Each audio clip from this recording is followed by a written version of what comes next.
What's up? Welcome in, Hoge Jahns, with you in sunny Palm Beach, Florida. It's gonna get you here soon. Yeah, I was gonna say, if you're watching on YouTube, we got the Wrigley Field shadows creeping in, or it's actually the opposite. The sun's creeping in. It's chasing us hard here. So we'll see what this looks like at the end. But welcome in. We've got an exciting episode for you. Of course, a lot of coverage from down here in Florida, too, at the owners' meetings. Some really good availability. And still more to come, because we haven't even talked, as we're recording this today, we haven't even talked to George McCaskey or Kevin Warren yet. But we've heard a lot from Ben Johnson, a lot from Ryan Poles today. And Poles was kind enough to sit down with us here on the show as well. Yeah, a lot to get to. I mean, a lot has happened since we last met with him in his office before training camp. Yeah. Like a lot. a lot. A lot of bad and seemingly a lot of good since the season ended too. So it's a good point. It's a good way to kick off this interview. We always like having Ryan on the program, and we know you do too. So let's toss to it right now. Our conversation with Bears General Manager Ryan Poles. Ryan Poles, thanks for coming on the show again. I know our listeners, viewers really appreciate it. Absolutely. A lot has happened since we talked to you in your office back in August. How do you reflect on obviously what was a tough season, but also how it seemingly led you to this point where you managed to hire Ben Johnson, added All-Pro and Joe Thuney, all these things that you've been able to do. It was hard, but all led you to this point here. Yeah, I mean that's the difficult part is going through that adversity. My hope is it allows us to learn a lot. Our players get to learn a lot through adversity.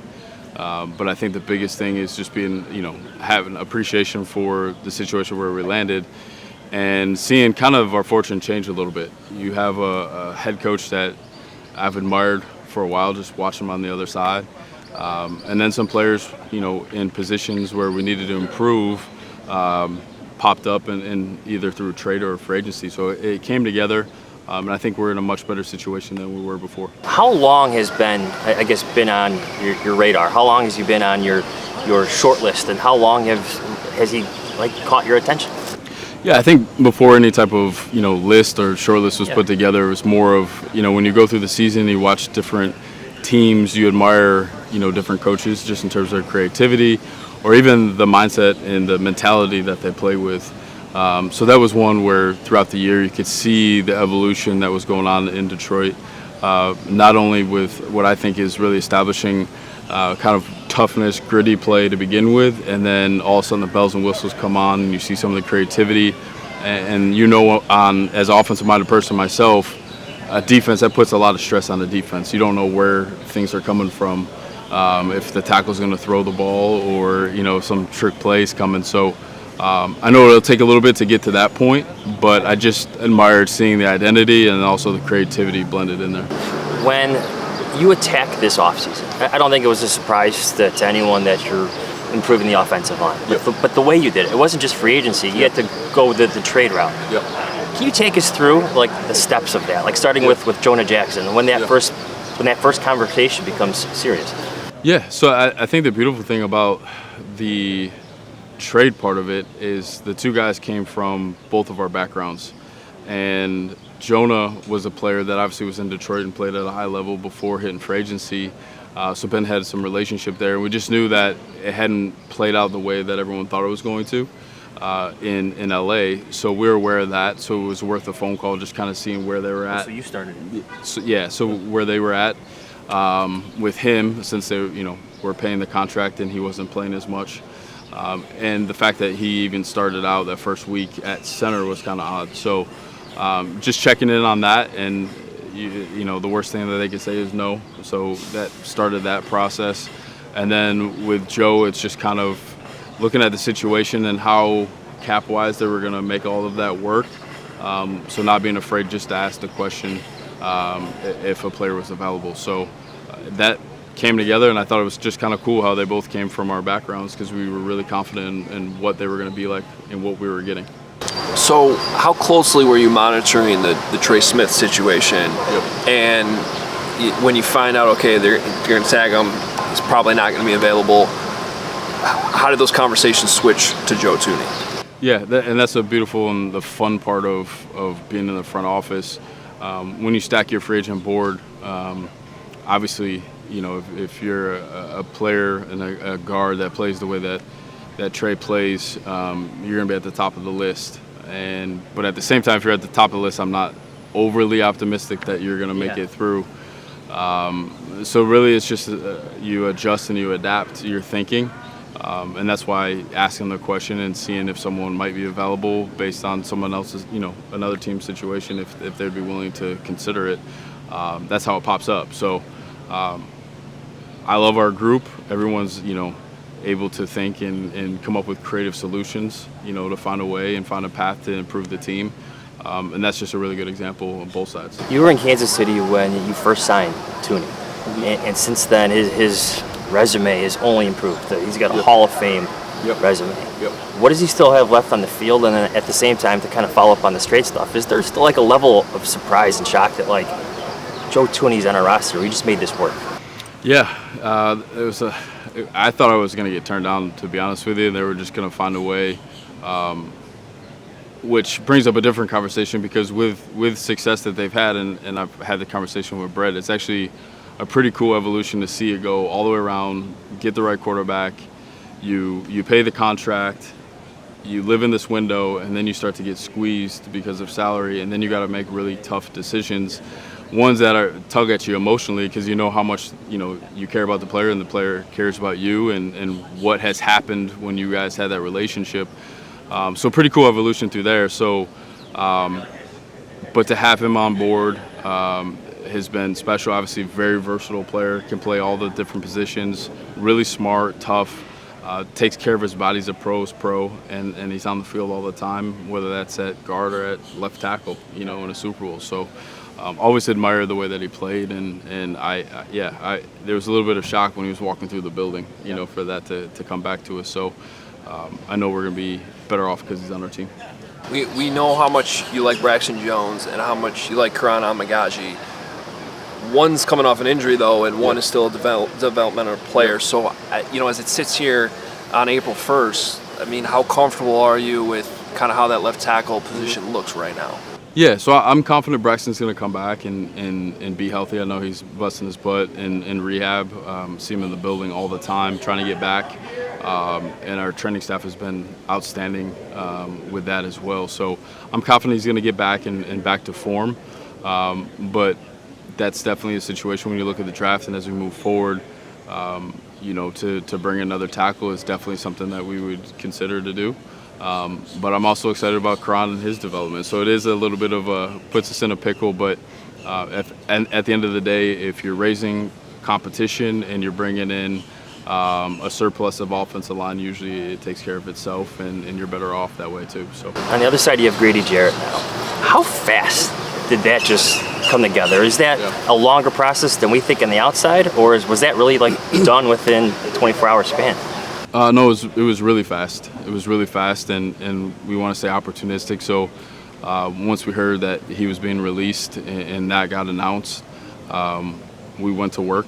And that's another player that I've always admired watching. I still believe, just like Joe's got a lot of juice left, and I love what he brings not only to the field but also our locker room, and had some personal connections to him through my old teammate Matt Ryan, who said you can't be wrong with a guy like Grady being on your team. So that came together fast. We were on our toes and adjusted to it. And we always know, like, during that process, there's going to be some surprises because everyone's trying to figure out where they are in terms of the cap and what they want to do. Maybe they want to go a different direction, so they got to give up an older player to get it done. So we always want to stay on our toes, and our group does a really good job of that.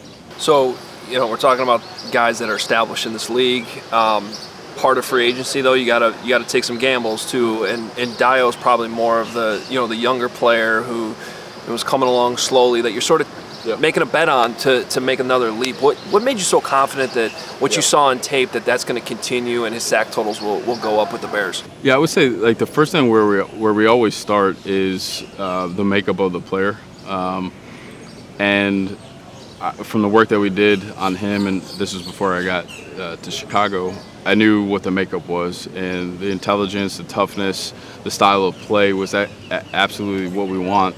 And you can see him getting better every single year. and sometimes that shows up statistically, sometimes it doesn't, but you can see him affect the game. And I think it's another example of why I'm so proud about our coaching staff, their ability to evaluate and communicate. When we got together and watched him, there was alignment in terms of where he's at and where we think he can go.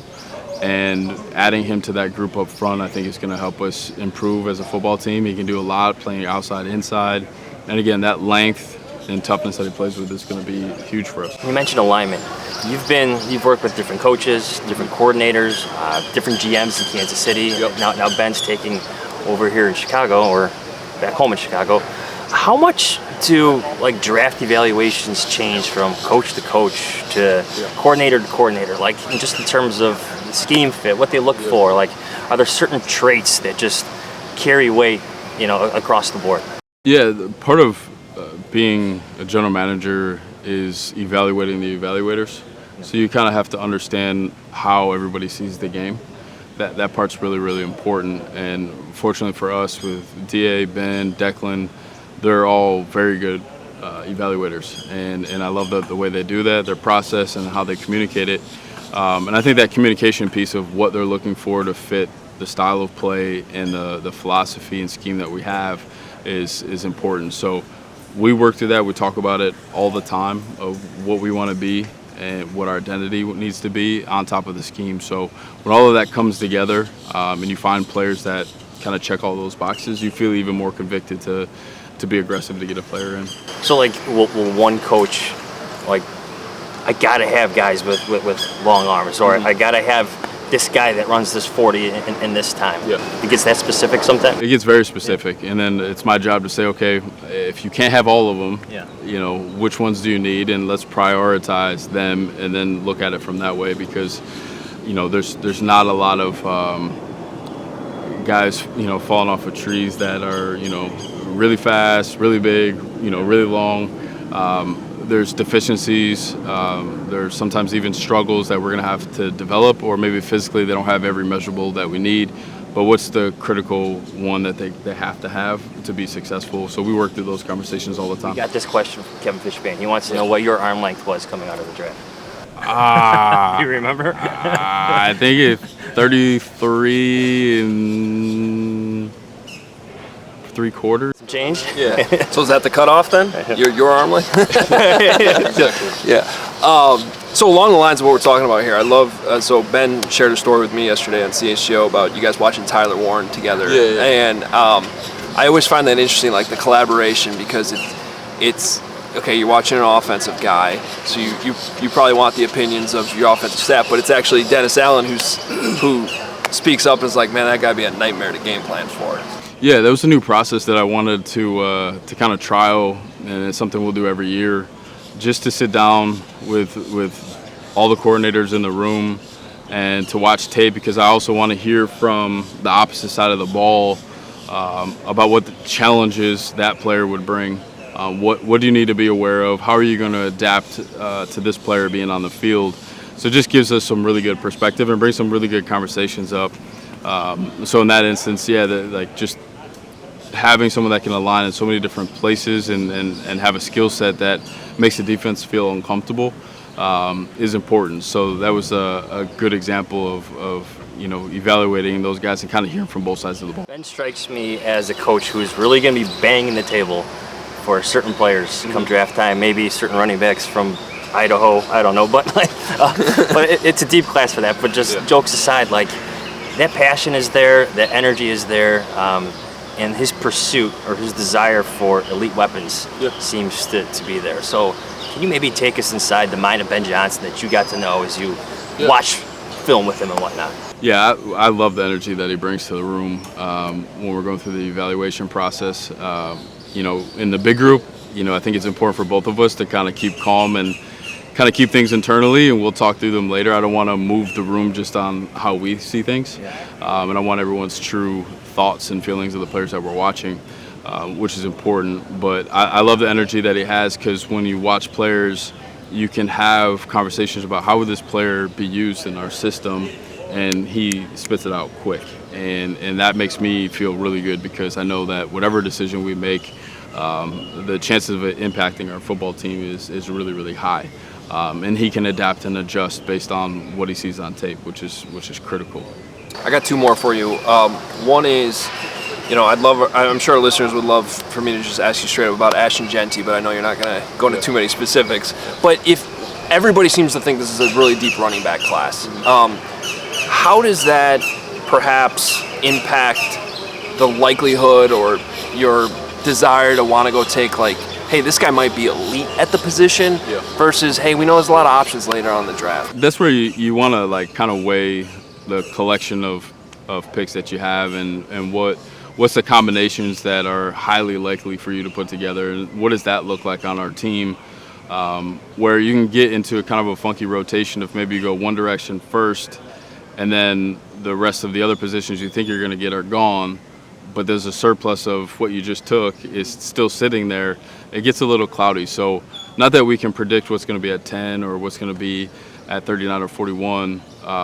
We do need to play that game and see what combinations we feel really good about putting it together. So it'll be interesting to see how it plays out. And then I know we get asked all the time by fans about your quarterback room, and just, I mean, you have, a young promising starter, a seemingly young good backup. But they're always asking, hey, maybe a veteran would help out here. I mean, where are you guys at on that idea of maybe having a veteran quarterback in that room? Yeah, that's something Ben and I have discussed and talked about, and we're still exploring. I know, free agency's kind of over, but we're still looking at some different options. We understand that there's a unique kind of like wisdom that an experienced quarterback that they can bring to the table and help a young quarterback out. Especially when the coaching staff, because we have JT who's played the game, is going to have some wisdom and perspective as well. But those guys have to go game plan and prepare, and the contact time isn't as high as someone that would be in the room. So the most important piece is making sure that it's a right fit, because that room is very, very special. It's a special room, and the personalities, the egos, all of that has to work out perfectly, or you can disrupt it significantly. So we're being very particular, but that's something we could potentially address here in the near future. In other words, that player needs to know that role and embrace that role. Right? Yep, absolutely. And Tyson, in terms of his play, I know he doesn't have the wisdom and all the knowledge because he's young himself, but we know we love the skill set there and what he's capable of doing too, and that makes it tough. And that's why I love Tyson as well, is he's so competitive that if you think he's just going to get beat out, you're probably going to be wrong. So just kind of seeing how the room's going to shape up. Awesome. Cool. All right, Ryan Poles, thanks so much for joining us. Appreciate it. All right, so you heard it right there. Kirk Cousins is going to be in the Bears quarterback. Aaron Rodgers? Yeah. Probably not. But it makes sense. It was something, like adding a veteran quarterback was something that was brought up, I think, a lot last year, especially as things really took a turn for the worse with the season. You fire a head coach during the year. Caleb Williams is on his third offensive coordinator. Did I have that right? Third? Either way, lots of changes. A veteran voice would help. Looks like Ben Johnson, he would probably have the final say on this. Right. Wants to bring in a veteran here. Yeah, that's something that I think you'd lean on Ben Johnson and the coaching staff for how they feel about it. And I thought it was really interesting what he threw in there at the end too about Bagent, because I don't. If they do add a third quarterback, which it sounds like they're thinking about pretty hard, I don't necessarily think it means like, hey, this is competition for Bagent. Now it might. Anytime you have more guys in the room, it is competition, but I don't think it changes anything about the way they feel about Tyson Bagent. No, he's still your number two. He still has all that talent and promise. They've liked him since day one, since he was signed as an undrafted free agent. Yes, things can transform into a competition you didn't see coming, but at this point, the veteran QB, whomever that is probably just, at best, he's this resource, this tool that Caleb Williams can tap into. Yeah. Some other takeaways from that conversation. He sounded a little surprised he was able to get Joe Tooney for what they were able to get him for. He started the conversations. With both teams, the Rams, the Chiefs. It makes me even like the moves more, because you could overspend in free agency. You always do. But if you're really going to address the offensive line, sometimes you got to be creative. Sometimes you got to be aggressive. Sometimes you got to make that phone call and get turned down a couple of times. But this time, They took his call, they listened, and deals happen. Yeah, and I think it is savvy the way they did it. We've talked about that. Yeah. Just to go out and get a couple guys on the O-line before free agency even started, and then spend big on your center, which you had to do and get Drew you Dahlman, needed one. who we didn't really talk about in that interview, but that was another big move as well. And then, a smaller thing when it comes to scouting for the draft. He said that was a new thing that that they're doing with bringing the coordinators in and kind of having a group think on it. I mean, you always sort of consult your coaching staff, but we've also covered regimes here where the head coach wasn't really clued in on the quarterback situation. So, I just found that that Tyler Warren groupthink conversation, getting Dennis Allen's input from the opposite side of the ball. I mean, how could that possibly hurt at any point? And the same thing applies to Ashton Genty. Any other running back that they're watching film of, would they do this with, like some of the top 20 prospects? So pass rushers too. To hear Ben Johnson's take on some of the best pass rushers that Dennis Allen would love to have at number 10. Like, those are some interesting conversations. Like, one of those we would love to be like a fly in the wall. Is they start the debates, start banging on the table for certain players. That's an instance, or that's an example of them starting this kind of early. That's what I view this as what the Bears are doing. Right, because sometimes that's just sort of the last thing you do. Hey, look at this, hey, take a look at this prospect in your office. Here's a list of guys we want you to watch. Write your own scouting reports. No, this was a collaborative, get in the room, watch the film together type thing, and I like it. I like hearing that. Any other takeaways from that interview? No, it seems like they're going to be open-minded at the running back position. I've become obsessed with this elite weapon and who that player becomes for the Bears. Is it Ashton Genty at 10 if he's there? Is Tyler Warren still there at 10? Or do you have to wait to find the next best weapon at 39 and 41? Like, there's going to be an offensive player added, not just like a lineman. That can happen down the road, but Ben Johnson, from the conversation we're about to share here, like, he needs something. He wants something that I don't know that exists on this roster right now. And I think this draft, just in terms of the talent pool at running back and tight end, and maybe some receivers too, would be really intriguing to Ben Johnson. Well, and that would probably be a good way to wrap up this show after we hear from Ben Johnson, because if you piece together what you just heard from Ryan Poles, and he sounded open to drafting a left tackle too in that conversation with us, and then you listen to what Ben Johnson had to say this morning, maybe you could put pieces of the puzzle together to be like, hey, if what's most important for Caleb, positive plays, because we're going to hear all about this EPA in the passing game. A lot about pass protection coming up in this conversation. What's missing to accomplish that goal?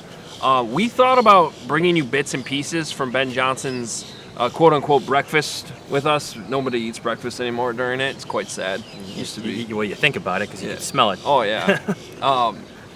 But, instead of just bringing you bits and pieces, we thought, it was so good for about 30 minutes. Let's just give you the whole thing. Some random Lions questions, some random Bengals question, and one Jets question, but here you go. That's right. There are a couple things where it gets a little off topic, but for the most part, I think I think you guys will want to hear this entire thing from Ben Johnson, and then we'll give our thoughts on the back end as well. So here's our sit-down with Ben Johnson this morning here in Palm Beach.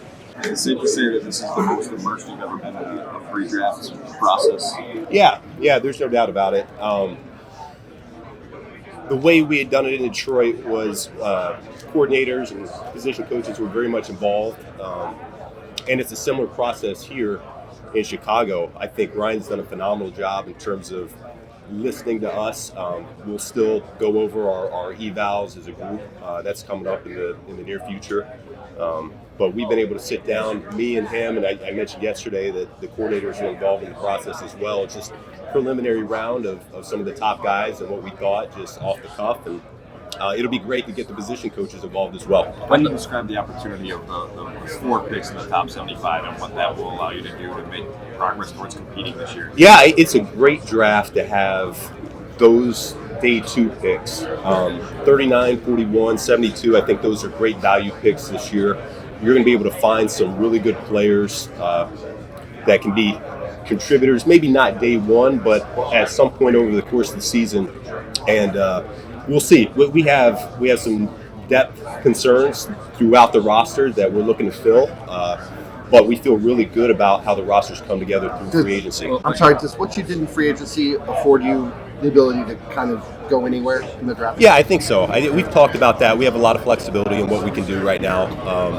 And so I think Ryan and I feel really good about the position we're in. When the Lions added Montgomery and Gibbs, how did that vision come to be to have those two backs? And what was your input in that process? Yeah, well, if I remember correctly, because free agency starts first, we acquired Montgomery.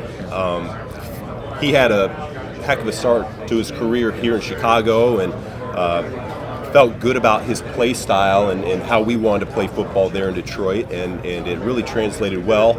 And then when you get into the draft prospects, we viewed Gibbs as more of a weapon, not necessarily 1A, 1B, but more they could coexist and really complement each other's skill set.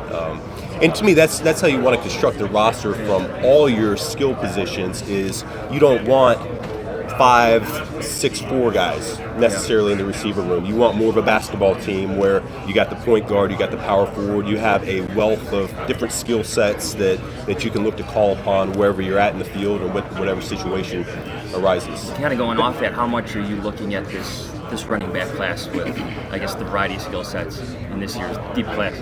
Yeah, it's there's a lot of flavors to be had here. So value day 1, day 2, all the way through day 3, and I think there's going to be a lot of good undrafted prospects as well this year, particularly at that position. I think they show up each and every year, and so we're really excited. I'll be curious to hear what Eric Bieniemy and he has to say, because I've seen him in the office a few times now, and he'll be like, man, I really like this guy, I really like that guy, and so I know he's passionate about a few of these guys this year. Man, because you're an offensive guy, does the offense get a louder voice in the draft room than the defense? Do they get their fair share as well?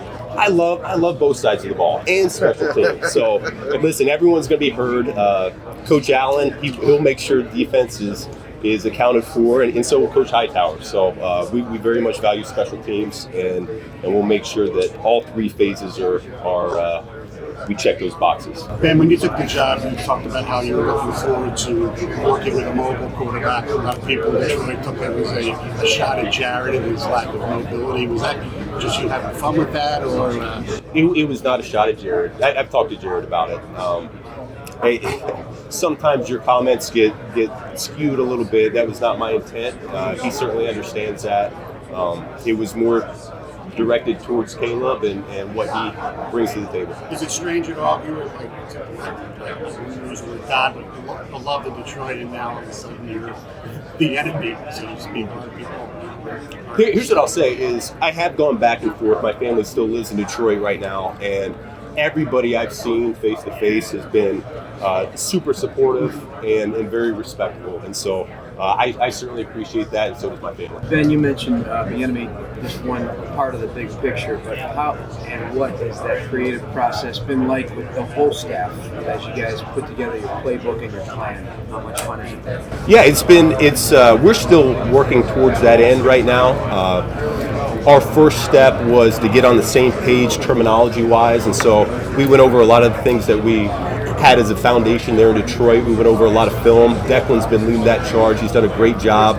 I haven't been able to be present for every little thing, but I know that they've been able to get through all the Detroit stuff, and I'm looking forward to getting back into the building here end of the week and going into the next week when the players get in, even to start talking about how we can evolve the scheme and best fit our players. To that end, when you get Caleb in next week or whenever the date is when they can start, like, are there certain elements of his skill set that you're going to have to like fine tune or tweak based on what you saw last year? Maybe some undoing that you have to do, or habits that you want to hone differently? Yeah, I don't know if there's any undoing, but there are some things that we're going to encourage that he looks to do a little bit differently. So.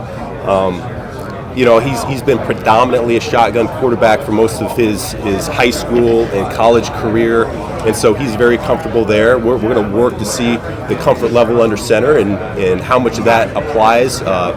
We had a lot of success where I was last, that going under center for the run game did translate in play action. Whether that works for us in Chicago, time will tell, right? But there's a lot of ways to skin a cat, and that's the beauty about this coaching staff is we have a lot of different influences from a lot of different systems that we'll be able to bring together a good product. How much do you think that just having someone who speaks the quarterback language how much can that benefit Caleb as he goes through this process, just even from like the construction of the room to the coaching staff around him? Yeah, I think you need to be able to see the game as a play caller through the lens of the quarterback and vice versa. He needs to see it through the play caller as well. Why are we calling certain plays? What's the intent of the play? But for me, everything that I do really is to try to set it up within how he sees the game. And so will the rest of the coaching staff as well. Some guys do have quarterback backgrounds, other guys don't, and so we'll take all those opinions into account and see what sticks. When you finish watching all of Caleb's film, he was open about the sack number, that he takes responsibility for some of those. What are things that you can do as an offense, as a coach, with him and with everybody to help bring that number down? Yeah, it takes a village. I don't know what the number was in terms of seconds that he held onto the ball before releasing it, but we would certainly like to bring that number down. Part of that is how well can we scheme number one or number two in the progression open for him. The protection up front can get better. The route runners get to their spots faster. We can move the pocket a little bit more. There's a lot of things that we have at our disposal that can help with that process. When you talk about the players coming in next week, I assume you've thought about that opening kind of speech, opening message. What do you kind of want to get across to the team the first time you get a chance to talk to them? Yeah, listen, it's a different regime. What happened last year was last year. We're moving on. We're moving past that. I haven't totally formulated what that presentation is going to look like quite yet. I tend to like to procrastinate just a little bit. That's where the best work tends to come out. So I'll figure that out over the weekend, though. And you talked about how success in the modern NFL is quarterback driven, and that's the driving force of success. What are the most important metrics to you to identify quarterback success? So the way I understand it right now from our analytics team, the EPA in the passing game is really one of the most critical factors in determining wins and losses right now. That's probably changed over the last 5 years or so. I would have said 5 years ago, turnovers, takeaways, that was number one. From what I understand now, that EPA for the passing game has now surpassed that. So whatever team has the higher passing game EPA at the end of the game, they generally win that game. It's over 80% of the time. So it's a huge stat, and that's where we look to how do we help inflate that number, higher completion percentage, more run after catch opportunities. That's not to say we're not going to take our shots down the field and look for big explosive plays, chunks or touchdowns that way, but there's a lot of ways we can get that done. And an extension of that, when you're trying to see the game through Caleb's eyes and him through yours, in the very earliest stages when the doors open for you guys to spend more time together, what do you focus on first? What are the ways that you guys start to build that? You go back to the basics, and so it's the fundamentals of the quarterback position. What's our footwork going to look like under center, from the shotgun? What are we calling the formations? What's the defensive identification going to look like? So that we're all speaking the same language. We got to get on the same page because it'll be a little bit different for him than what he experienced last year. And if we can mesh together and start speaking the same language, that's when things will really start to take off. And what kind of coach are the Jets getting in Tanner Strainer? How important was he to helping you build that offense? Tanner's a stud.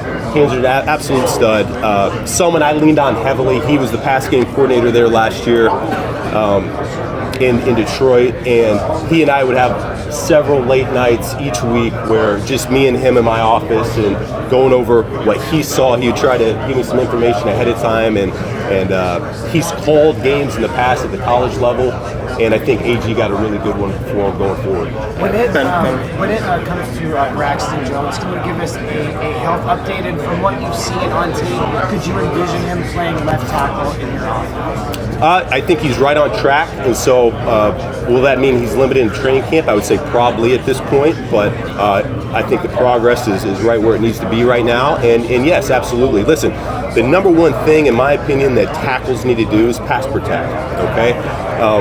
And so I think he's got the feet to get that done. We're going to challenge him to maybe gain a little bit more weight so that he can anchor a little bit better in pass pro. But everything I've seen so far has shown a phenomenal athlete out there on the edge that we feel like we can work with. We know from some of the numbers from last year, the 68 sacks, or the team averaging only 3.5 yards per carry. Which of those bothers you more as you look to form and build your new offense with this team? Listen, we got to protect the quarterback. To me, that's number one. I just talked about how important the passing game metric is in modern football, and so that's a huge deal for us. And naturally, those two go hand in hand. If you're able to protect, generally you have a good offensive line. If you have a good offensive line, generally you're able to run the ball. The backs have a lot to say with that as well. And so I think those two metrics really do tie together to a degree. What was it like working with John Morton in 2022? How was he, I guess, an asset to you? John is a fanatical worker. He was always the first one in the building and the last one to leave.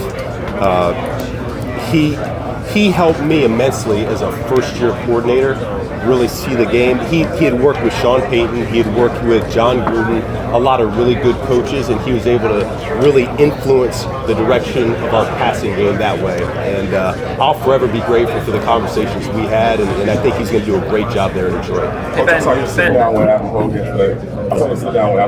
You were talking about how intrigued you are with the slot position and how the ball in Detroit tended to find that person. In Detroit, that was St. Brown. I know you guys made a couple of acquisitions for players that could fill that role for you, but it's important to you to get your best player in that spot because the ball tends to find that person so much, and you try to stay away. Listen, I think that's to be determined. It's a little bit different right now. Can DJ play inside? I think he can. Can Rome play inside? I think he can. Both those guys showed those traits last year on tape. To what degree, I don't know yet. We got to hit the grass and see what they're really capable of and what they do well. But I feel really good about the two guys we brought in free agency and what they bring to the table. It's just naturally, whether it was Jarvis Landry or Danny Amendola or St. Brown the last few years there in Detroit, those guys were really the focal point of the passing game where I've been in the past. Ben, what's been your evaluation of Tyreek Stevenson? He's a young player that's still learning. He's still growing. He's still maturing. But you see all the athletic traits and you see the potential. That's always a dangerous word to throw out there. But I'm really encouraged. I've had a good conversation with him on the phone. I know DA has and Al Harris have as well. And so I'm really excited to get him in the building and get our hands on him and work to bring out the best in him. How much of those conversations were about last year with the Hail Mary and everything? Very little. I'm just getting to know these guys on a personal level in the offseason, and then we'll dive into more football once they get in the building. And that EPA metric that you mentioned for your passing, when did you first become aware of that? How many years does that go back where you put an emphasis on that? I became more aware of it last season, to start last season. And it was really a 3 to 5 year study over modern football, as I like to call it, the last few years of football. And if you have a young quarterback who kind of came up playing more shotgun, maybe is more comfortable in the shotgun, when you're trying to maybe do a little bit more under center with him, what are the hurdles? What are the first things that Caleb's going to have to kind of get used to do that? Well, he's done it. So it's just a comfort level. It's time on task. It's how many reps can we get under his belt to where he just feels better and better about taking drops under center. I'm more prone to the play action game underneath there because I do think the longer action, the longer fake does tend to hold the second level for a little bit longer. And that's where you get your chunks and your shots behind them. And so there is merit for looking to develop that part of his game. And the truth is, even if we do invest and we decide that's not the direction we want to go too far in, it's still really worthwhile for him to have that time on because it's going to translate to the shotgun as well. To improve EPA, what goes into that? Is that a higher completion percentage? Is that more chunk yardage? Like, what are the factors you focus on to improve? To me, it is completion percentage, and then usually when you're talking about completion percentage, the distance from the line of scrimmage, the completion percentage goes down. Okay, so if you're going to emphasize higher completions, shorter throws, that's where the run after catch with your pass catchers comes into play. And you mentioned the two receivers, Zacchaeus and Duvernay.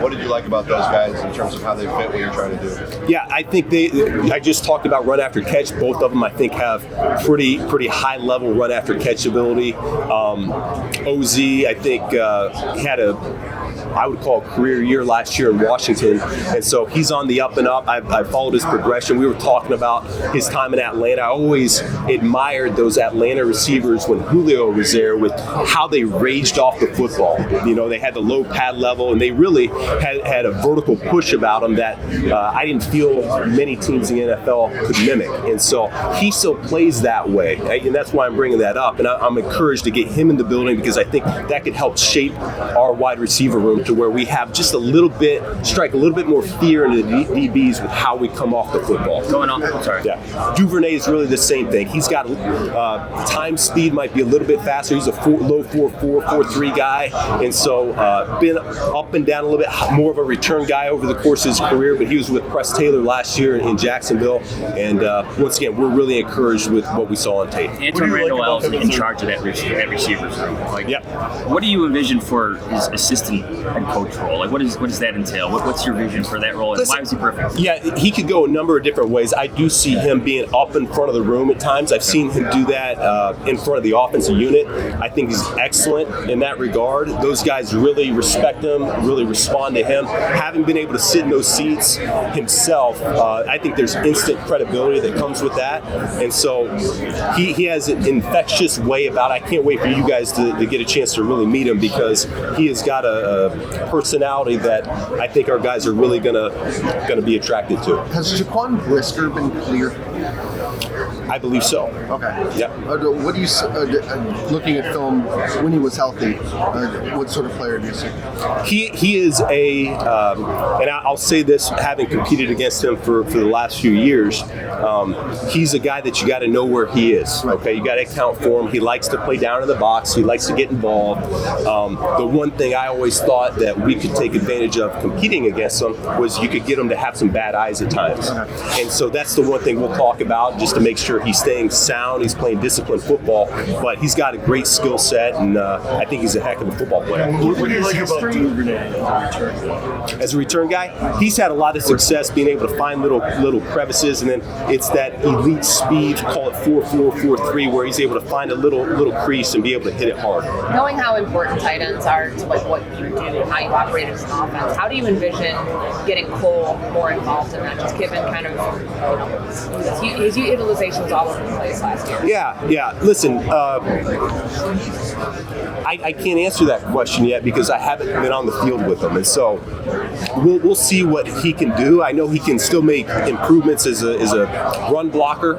We've already had those conversations and what that could look like. But as a pass catcher, we're going to put him in a place where he can succeed. So he's done some things where call it branch routes, outbreakers by number 3 in the formation that have been really impressive. But we might try to move him around to different spots, all the way outside the numbers to attached and everywhere in between. So I'm excited about working with him. He's when he was coming out, I remember saying to the team I was with was, listen, this guy's like a Boy Scout. He's a guy that you want your daughter to marry. He's that type of guy. So I know he's going to play a critical role in what we're trying to do this year. What have your conversations been like with Dennis Allen? I know everyone's talking about offense, but what the creative process with him and what you guys envision this defense like? Yeah, listen, he's very passionate about what his side of the ball is going to be about. Physicality is number one, relentless pursuit.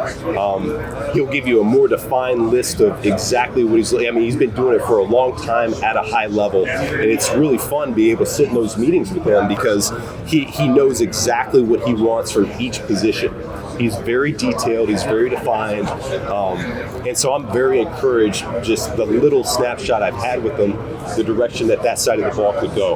On a personal level, we've had some great conversations with his head coaching experience as well. And that's really a great appeal for him to be a part of this process. He's going to help me navigate some situations where just a little bit more input could be helpful. What's been his best advice in that regard? Right now it's been scheduling, the spring schedule, what we're going to look like, phase 1, voluntary mini camp, phase 2, phase 3, and just the best process, the best flow for not only both sides of the ball, but how we want to structure it for the players to get the best for them.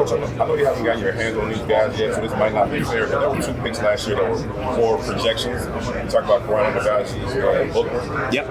What do you think about those guys in terms of fit, and what do you ultimately see their role being for this team? Listen, I like Karan a lot coming out last year. He was a guy that we had earmarked as a potential developmental prospect. He had a lot of great traits to work with. I don't know if the vision last year in Chicago was for him to have to play so quickly, but we're kind of forced into that spot, and so had some ups and some downs, just like you would normally think for a rookie lineman, much less one that you thought was going to take a little bit more time to get playing at a high level. So we're not discouraged at all by what he put on tape. He got put in some tough situations last year, and I know Coach Rochar was really, really excited to be able to work with him soon. Same thing with Booker. Listen, the biggest thing for him, talking with DA, is we need to get his weight up just a little bit. We like our ends to be able to set the edge, and so we would love to get his weight above 250 to help us out there. And I think he knows that, he acknowledges that. He's working to that end, but he's got a unique skill set in terms of rushing the passer that we look to develop. And with the enemy, how did that all come together? And obviously, Ryan and Kevin have previous history with them. What kind of input did they offer you about? Yeah, listen, they did have input. I've known of Coach Bienemy for a long time. He's a big name in this league. He's done this at a high level. He's won a lot of games. He's won Super Bowls. That's always an appealing thing.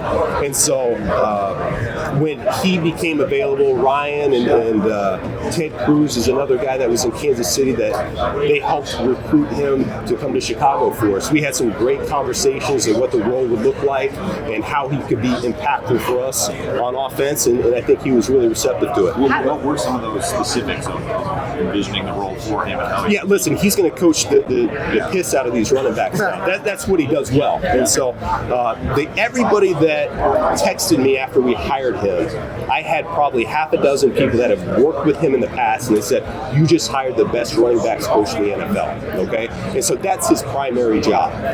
Along the way, though, over the last few weeks, we've been able to see he's got a very beautiful offensive mind as well, and he's been exposed to that West Coast system for, call it, 20 years, and so he knows a certain way of doing it. He's been able to apply that, and we've had some really healthy dialogue and conversations as we've been going over tape. We haven't seen him with the players yet, but what do you describe as the edge that he brings, obviously, in that? Yeah, listen, when you're looking at the coaching staff in general, it's you want guys that are great idea guys, but we need a mix of guys that are really, they shine once we get out on the grass. He's going to be one of those guys for us. Antoine Randall is going to be one of those guys for us. Al Harris is going to be one of those guys for us. Not that they're not going to bring ideas to the table, but I think we're going to hear them vocally once we get out on the field. You mentioned some of those guys in general. Is this going to be a team that's coached hard? Yeah, absolutely. Yeah. Absolutely. Yeah. Listen. What does that look like? We're going to be very, very clear with what we want. Okay. The communication is going to be crystal clear. The structure is going to be there from day one. We're going to be organized, and then we're going to be consistent. And so, if we fail to meet the mark, the players are going to know about it. And when we do meet the mark, the players are going to know about it. That's how the coaching staff's going to coach. That's the guys that we brought in, and I'm really encouraged with what I've seen so far from that guy. Is there a more clear line between? Because I know last year there was this player empowerment thing that obviously you want your players to feel they can speak up on certain things. But does there need to be a more clear line between the coaches putting forth what needs to be done and the players kind of interacting? Listen, I can't speak too much on what went on in the building last year, okay? here's what I know how we're going to operate. I feel really good about the vision that I have, that the coordinators are going to help employ here once the players get in, and what we're going to become. It's going to be Chicago Bear football moving forward. What about JT Barrett? What did you like about working with him, and why did you bring him with you to Chicago to be the guy with Caleb? Listen, he's a guy that he's still getting his feet wet a little bit in terms of coaching in this league, but I knew one way or another he was going to be a quarterback coach in this league this year. And I gave him the option, hey, you could come with me. I know AG would love to bring you to New York as well. You got a decision to make, but you know this offense, and you could really have an impact on a young player. I think Joe Burrow had a comment last year just about the best leader he's ever been around was JT Barrett. And so he's still scratching the surface of what he's going to become, but I think the future is really bright for him. What is you worked with DeAndre Swift before, and you know his skill set. What does he need, either the complementary piece, what type of running back would suit him well to get him back to the type of success that he had a couple of years ago? What do you think about that running back? Yeah, I don't know that I probably don't see for his success that he needs a 1B to necessarily get that done. I'm just solely focused on him right now, and we'll see how we fill out that room. We still have some spots that we have to fill up because I think we have 4 or 5 right now. We need to get to 6 or 7 just to feel comfortable going into training camp in terms of numbers. But I feel really good about having worked with him in the past. He had a really good season the year that I called it, and so we're going to be defined on what we're looking for in terms of tracks. We're going to hold him accountable to that. I think he's got good vision, and we got to keep him on track there. The negative plays is the one area that we're going to talk to him about where, hey, let's limit those a little bit from where it was a year ago. Not necessarily look for the home run every time. Let's have some more dirty plays to where we're getting the 2s, the 3s, the 4s, and staying on track on offense. Speaking of Joe Burrow, how you want to handle captains, like you have an overall philosophy on a lot of captains, narrowing it down to a few, going week by week. Or my plan right now is we're going to end up having a team vote on that, and we'll see what those numbers end up coming out, but it could be anywhere from probably 3 to 5 captains this year. You envision that being for the whole season? Yes, I do. Yeah. Speaking of Joe Burrow, what do you think about going against him and Zach? Oh my gosh. Yeah, I mean, they've been playing at a high level for a long time, and so that offense is dynamic. We look to study them each and every year. Zach's done a phenomenal job. Obviously, he and I have a relationship, and so we like to talk back and forth a little bit about scheme. But high level players and high level coaching ends up scoring a lot of points in this league. What is his strength? You think is Zach's strength? I think what he's been able to do is bring in a lot of guys that he can empower. I know he trusts his coordinators on offense there. He was speaking about that just the other day to me, is how as a head coach you get drawn certain directions, but as a coordinator they can really set the table to where you can catch up quickly. And so he's been able to do that. A lot of play callers as head coaches get lost in the fog a little bit, and he's been able to navigate that in a very positive way. Could see a lot of points when you guys watch. That'd be nice. For the Chicago Bears. Ben, to Kevin's question about JT, what is your preferred lines of communication structure between yourself and Declan and JT and press as it relates to messaging and Caleb specifically? Listen, we're going to limit the number of people that are directly communicating to Caleb. I'm going to be a part of that food chain. So is Declan, and so is JT. The extent of which we're still working out, but we'll start on that process next week. Do you plan on joint practices? We've had conversations on that. We'll see what the preseason schedule ends up looking like, but we've got a couple teams that we would like to do that with. Would you like to do more than one? Yes. Yeah. I think the length of training camp, it helps break it up just a little bit, and it keeps the guys fresh. So it's still coming together, but something that we've done in the past that I do feel strongly about. Did you do that last 2 weeks ago in Detroit? We went against one team, and that was the Giants last year. Yeah. Thanks, guys. Thank you very much. Yeah. Appreciate it. I know, Adam. I know that you absolutely love. As soon as he said those 3 letters, EPA. There. You started moving like around the table. Like I gotta get a better shot at this guy. I had to get a better spot to ask a question. Yes, I had to get questions in. Yeah. But yeah, no, I mean, EPA. Your head exploded. Go. Well.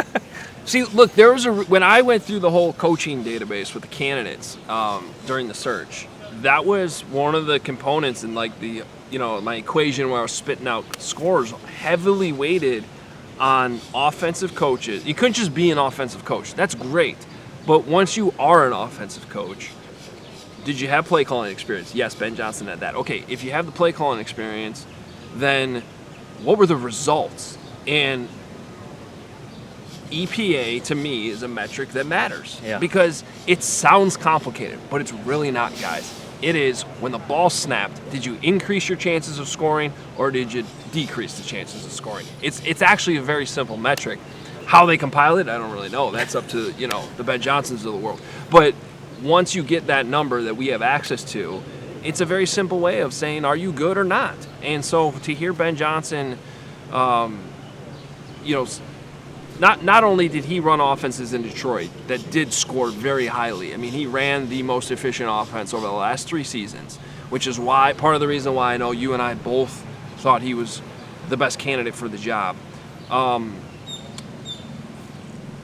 Then to hear him actually talk about it today, the specifics of it, why it matters, and again, it's sacks kill you more than turnovers. That's a different line of thinking than most, including the past head coach of the Chicago Bears, who stressed turnovers and takeaways nonstop.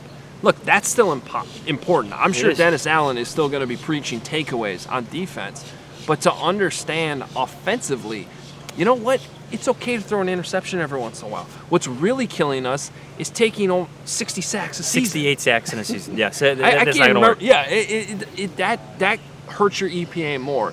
And you know what helps? Completions, which I know you follow. Yeah, I heard it earlier.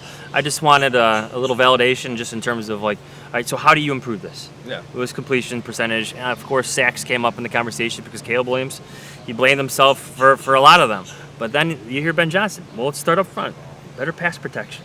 And obviously, you got Joe Thuney, Drew Dahlman, and Jonah Jackson. They'll help with that. But it's also the quarterback, knowing when to get rid of the ball, being on time, having the receivers in the right place at the right moment. Yeah, so I hope you guys understood that conversation and understand why it's so important, because this is a huge departure from the last 3 years in terms of what's being emphasized. And I think bringing it back to what we were talking about before, so all right, how do you do that? Well, to avoid sacks, you need to have good pass protection. You have to have the coaches take ownership, and he did in that conversation. He says, we got to scheme up progression 1, progression 2. To get open faster. To get open faster. Yeah. That also takes good players that can run efficient routes and get open and then rely on yards after the catch as well. And at the end of the day, the quarterback has to avoid the sack too, because there's going to be situations where that's part of it. So it really does take a village, as Ben Johnson said.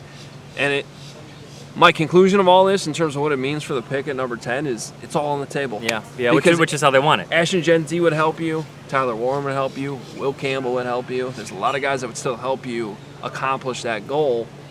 I do feel like if I had to pick between offense and defense now, I would side towards the offensive side. Oh, absolutely, yes, yeah. Like, just in terms of going off our conversation with Ryan as well, like, finding that elite weapon.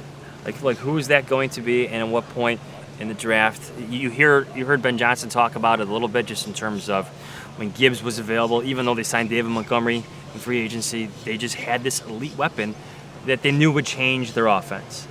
Who can the Bears find this year to do that? Just some general thoughts on leaving that 30 minutes is that we continue to learn more about Ben Johnson. Like, he'll procrastinate, he'll put off his speech, but it's going to be a good one. He's not afraid to praise a player, but also criticize a player. That answer about Jaquan Brisker, about how he's a good football player, but sometimes when I was calling plays against him, I beat his eyes. I got his eyes in the wrong place, and I took advantage. I like that stuff. That's meaningful. That's constructive criticism for one of your players.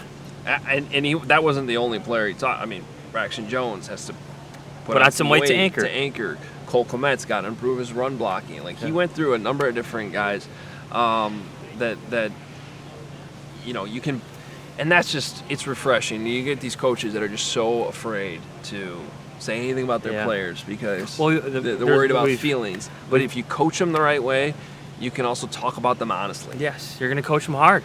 Yeah. Coach them hard. And honestly, and you're right. I'm thinking of the previous conversations that we've had with coaches.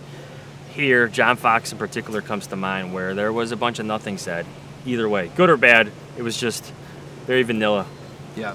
I want to bring up one more thing offensively, too, because it was something that Ben mentioned to me yesterday on CHGO that sort of surprised me, and that's the idea of putting Caleb under center more, because he seemed to be more comfortable in the shotgun. But he doubled down on that today. Yeah. And so I asked him, okay, so if you got a quarterback who is maybe more comfortable in the shotgun right now, like what are the hurdles to get to that point where, he can have more success under center? And also, why is that so important? And the biggest takeaway from that was he made it very clear. Ben Johnson likes play action. And play action to him is more efficient when you turn your back and elongate the handoff, sell it a little bit more. And you're playing with the defenders a little bit more. Yeah. And so they're going to test Caleb. They're going to give him the opportunity to try it. And then it also sounds like, if he doesn't love it, they're not going to be married to it. But he did some of it last year. Yeah. This isn't something new that the Bears are creating. They're just, I think they want to test him a bit more, like enhance his development a bit more, because this is part of being an NFL quarterback. You can't run everything you did in college. Like, how are you going to be one of the top 10 quarterbacks for doing everything in the college? It's not going to work that way. So I like the approach. I like just the idea where I'm going to challenge the guy. I'm going to test him. We're going to find what works. We're going to evolve as we go, but I want to challenge my quarterback. Any other takeaways? No. I think it was productive. Listen to it again. There's a lot in there. I know I'll listen to it and go. I've already listened to it, I think, 3 times. Yeah, there's so much there. We're not done here. I think we'll catch up again. We're back home in Chicago, back home in the cold, not in the sun that's making us sweat at the moment. We might still knock out an interview here or something like that, but yeah, we'll have another episode later on this week to kind of digest everything. As the sun creeps on us, I gotta say though, our guy Antonio Lagamba, who's behind the cameras helping us out today, he's getting the sun even more right now. Yes. So we're gonna help him out in this episode as well. We appreciate Antonio though. He kept moving. Yeah. The son was playing games with him all day. He had this perfect setup. Yeah. Kept moving. To where we are right now. I did. That's why this looks and sounds so good here in Florida. So thank you so much for that. Thanks to our producer Katie Langen too for putting this all together on the back end back in Chicago, and thanks to The Athletic too for making this all happen, making our interview with Ryan Poles stand out and look so good. We'll be back again later this week. Follow us on Twitter at Adam Hoge, at Adam Johns. Johns has got a ton of coverage in The Athletic, along with Kevin Fishbane, a lot of good stories. So make sure, if you are not a subscriber, theathletic.com/Hogan Johns, and you can get all my stuff at allchgo.com, including my sit-down with Ben Johnson earlier in the week, if you hadn't seen that. It's going to do it for us, though, in this episode. Talk to you in a couple days. See ya.